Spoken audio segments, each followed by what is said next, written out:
بسم اللہ الرحمن الرحیم۔ السلام علیکم ورحمۃ اللہ وبرکاتہ۔ آج ہم سورہ ناس یاد کریں گے اور اس کا ترجمہ بھی پڑھیں گے۔ بسم اللہ الرحمن الرحیم۔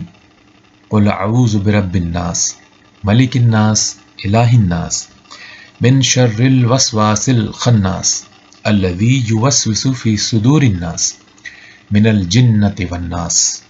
ترجمہ: بسم اللہ الرحمن الرحیم، اللہ کے نام سے شروع جو نہایت مہربان رحم والا ہے۔ قل اعوذ برب الناس، آپ کہیے کہ میں آدمیوں کے مالک، ملک الناس آدمیوں کے بادشاہ، الہ الناس آدمیوں کے معبود کی پناہ لیتا ہوں۔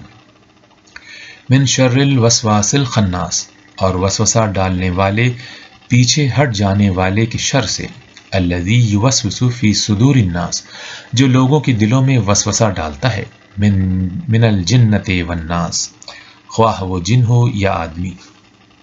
صدق اللہ العظیم۔ السلام علیکم ورحمۃ اللہ وبرکاتہ۔